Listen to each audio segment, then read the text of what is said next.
दोस्तों अभी हम हैं एक ऐसी जगह जहां पर चर्चा हो रही है 2021 की जो एसआई भर्ती थी उसमें जो भ्रष्टाचार हुआ था। आप सभी को पता ही होगा कि उस भर्ती में 51 लोगों को गिरफ्तार किया गया था। उनके ऊपर सीधा आरोप था कि इन्होंने भ्रष्टाचार करके ही इस भर्ती में नियुक्ति ली है और उनको गिरफ्तार कर लिया गया था। उसके बाद में उन लोगों को छोड़ा भी गया था जमानत पर। लेकिन यहाँ पे चर्चा हो रही है कि जो बीजेपी सरकार है वो अभी इस बारे में कुछ भी कदम नहीं उठा रही है, ना वो भर्ती को कैंसिल कर रही है, जबकि जो एसओजी है, पुलिस मुख्यालय है, मंत्रिमंडलीय है, इनकी रिपोर्ट जा चुकी है और उन्होंने सिफारिश भी की है बीजेपी सरकार से कि आप इस भर्ती को कैंसिल करें, रद्द करें और जितने भी जो गिरफ्तार हुए हैं इनके अलावा इस भ्रष्टाचार में शामिल है उनको भी गिरफ्तार करे और उनको जेल में डाले। यहाँ पर हमारे साथ में कुछ मेहमान जुड़े हैं, इनसे इस बारे में जानकारी लेते हैं। और आप सभी को पता ही होगा कि जयपुर में भी जो शहीद स्मारक है इस भर्ती के खिलाफ वहाँ पर भी आंदोलन प्रदर्शन किया जा रहा है। नमस्कार सर। नमस्कार जी।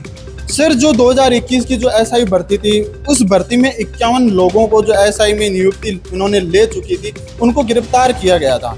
तो आप क्या कहना चाहते हो इस भर्ती के बारे में? क्या ये भर्ती रद्द होनी चाहिए या इस भर्ती में बहुत ही ज़्यादा भ्रष्टाचार हुआ है, इसके बारे में बताइए।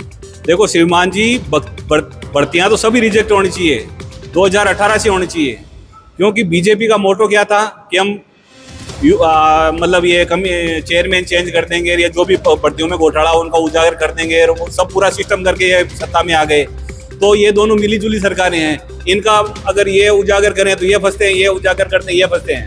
मतलब इसमें नुकसान पब्लिक का, इनका दोनों का भी नहीं है। तो जांच तो पूरी सत्य के आधार होनी चाहिए, जांच दिखनी चाहिए, आरपीएससी भंग होनी चाहिए और नई का गठन होना चाहिए और गठन के अंदर सत्यता दिखनी चाहिए। सत्यता तो ये है, बाकी ये सरकार के कोई फर्क पड़ने वाला नहीं है।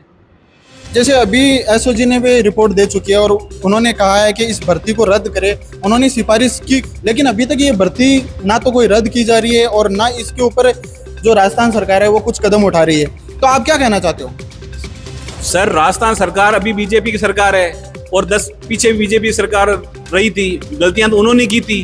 जैसे 2018 में कांग्रेस की सरकार आई थी और बताया जा रहा है कि ज़्यादातर कांग्रेस सरकार ने जो भी जितनी भी भर्ती हुई है उसमें कांग्रेस सरकार ने भ्रष्टाचार किया है। क्या आप जैसे बता रहे हो कि 2018 में भी भर्तियां हुई थी, वहाँ से ये सभी भर्तियां खत्म होनी चाहिए क्योंकि उनकी जांच होनी चाहिए, तो क्या बीजेपी सरकार ने भी उस समय भ्रष्टाचार किया था? सब बीजेपी सरकार ने भ्रष्टाचार किया था, इसीलिए तो जांच नहीं हो रही है ये, क्योंकि शुरू से ही अगर क्लियरिटी आएगी इनकी, भाई सत्यता की जांच होना, तो शुरू से ही अगर ये भर्तियां रद्द करेंगे ना तो सत्य सामने आ जाएगा और हर आदमी पे कार्रवाई होनी चाहिए। सरकारें दोनों सेम है, चाहे बीजेपी हो चाहे सरकार हो, ये कांग्रेस हो।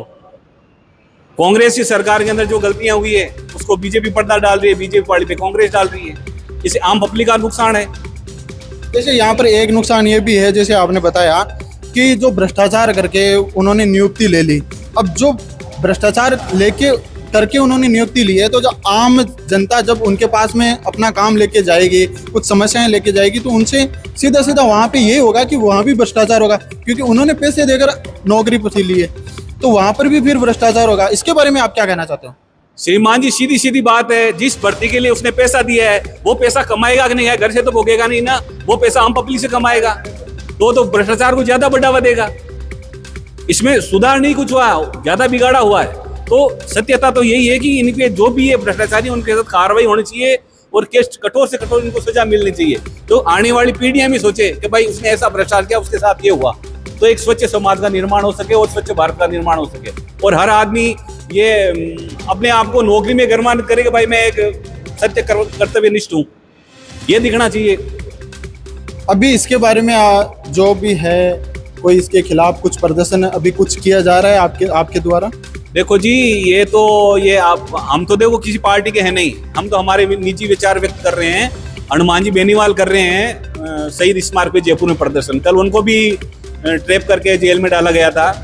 और एक किरण जी शेखावत हैं, वो भी धरना स्थल पे आए हैं। एक हमारे पुराने मित्र हैं पीरदान सिंह जी, वो सत्य के झुंझारू कर्मठ उम्मीदवार हैं, उनके साथ शुरू से अन्याय हो रहा है, उनको भी न्याय नहीं मिला, वो भी धरना स्थल पे बैठे हैं। तो पूरे राजस्थान में 3 ही बंदे हैं क्या सत्य की लड़ाई लड़ने वाले? बाकी का श्याम सूप गया भाई। राजस्थान की पॉपुलेशन कितनी है?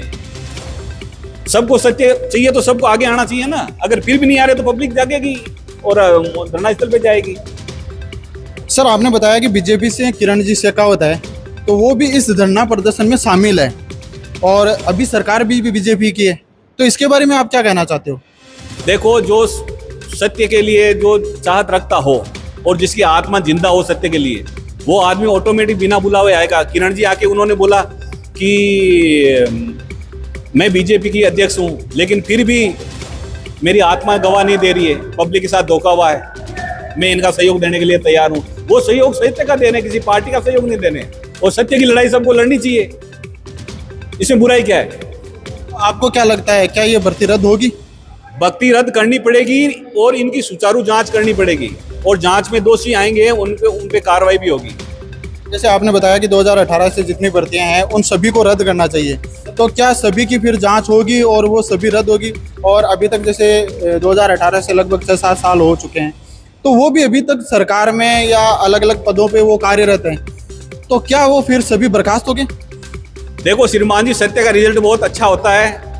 अगर ये आज ही नोटिस निकाल देंगी 2018 के बाद की भर्तियां रद्द है, जो चोर है वो ऑटोमेटिक भग जाएंगे वहां से, खोजने की जरूरत नहीं पड़ेगी इनको, सीट छोड़ के भग जाएंगे, सत्य ऑटोमेटिक सामने आ जाएगा ना। धन्यवाद सर। नमस्कार। तो दोस्तों आपने देखा कि यहाँ पर इन्होंने बताया कि जो शहीद स्मारक है वहाँ पर हनुमान बेनीवाल जी, किरण जी शेखावत ये अभी प्रदर्शन कर रहे हैं इस भर्ती को रद्द करवाने के लिए। और यहाँ तक इन्होंने ये भी बताया कि जो 2018 से पहले की भर्तियाँ हैं और बाद की भर्तियाँ उन सभी की जांच होनी चाहिए, और जो दोषी हैं उन सभी को जेल में डालना चाहिए, क्योंकि हमें स्वस्थ समाज बनाना है, स्वस्थ भारत बनाना है। बने रहे ऐसे न्यूज़ के साथ, मैं योगेश कुमार, धन्यवाद।